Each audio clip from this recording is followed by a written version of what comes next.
नमस्कार। मैं ब्रजेश कुमार मिश्र।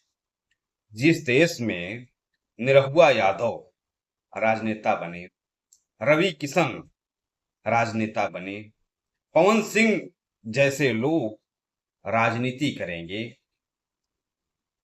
मनोज तिवारी जैसे लोग राजनीति करेंगे, उस देश के राजनीति का भविष्य क्या होगा, उसका आप अंदाजा लगाइए।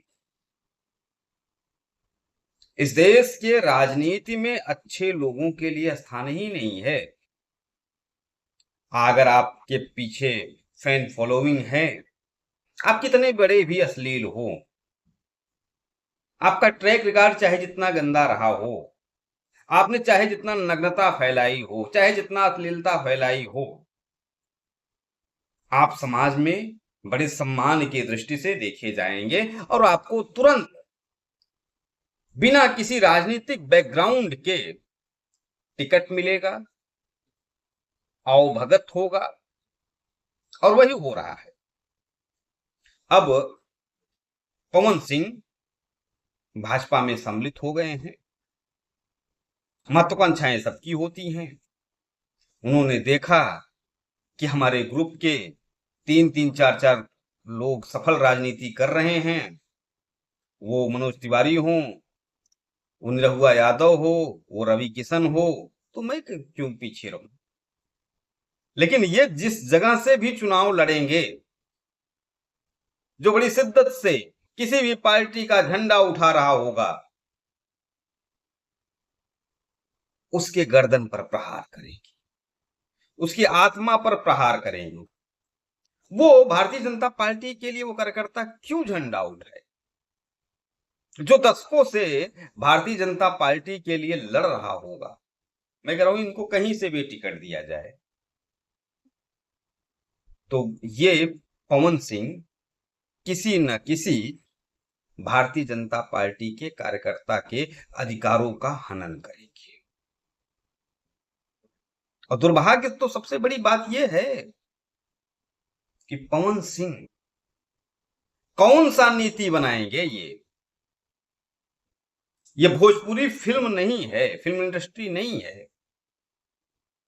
हम तेजस्वी यादव का विरोध करेंगे, हम तेज प्रताप यादव का विरोध करेंगे, हम राहुल गांधी का विरोध करेंगे, ये देश का बेड़ा गर्क कर देंगे। तो हम पवन सिंह का विरोध क्यों नहीं करेंगे।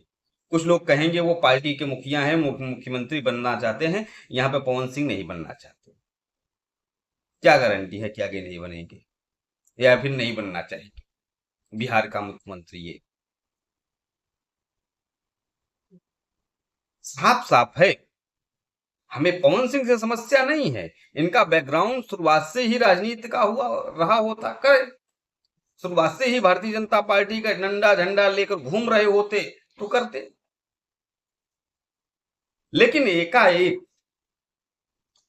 पैरासूट के माध्यम से कई जगहों पर पैर छूने के बाद भाजपा में आ जाना, और स्वागत देखिए डायरेक्ट राष्ट्रीय अध्यक्ष के पास।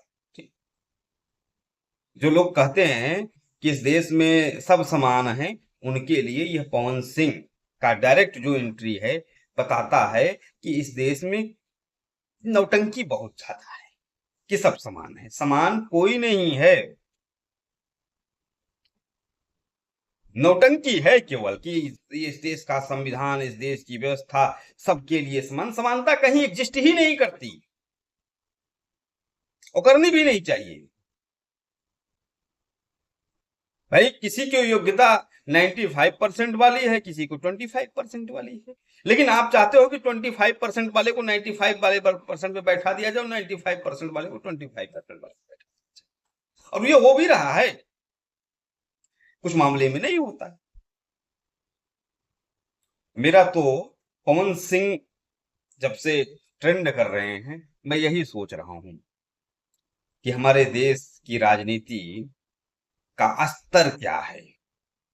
जिस देश में पवन सिंह, निरहु यादव, खेसारी लाल, रवि किशन, मनोज तिवारी जैसे भोजपुरी के स्टार राजनीति कर रहे हैं, दक्षिण में वो क्या कहते हैं, वो विजय, उसने तो 40 लोगों की एंट्री नहीं हुई, उसके पहले 40 लोगों को निपटा दिया और कुछ नहीं हुआ। 40 लोगों को साउथ के अभिनेता विजय ने निपटा दिया।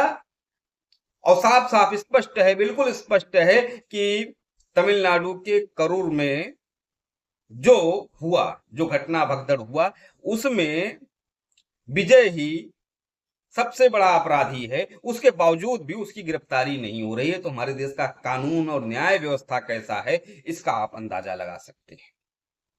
और हमारे देश की जनता कैसा है। ये ऐसे ऐसे लोग सफल होते हैं, इसलिए सफल होते हैं क्योंकि हमारे देश की जनता भी ऐसी ही है। अन्यथा ये लोग कभी सफल ना हो पाए। 40 लोगों की मृत्यु हो गई, अभी उसके लिए न्यायिक जांच होगी, सांसदों का प्रतिनिधिमंडल गठित किया गया है। मतलब मजाक बना दिया है इन लोगों ने देश का। मुझे बहुत क्रोध आता है इस देश की व्यवस्था को देखकर, लेकिन कुछ कर नहीं पा रहा हूं, केवल हाथ मल रहा हूं।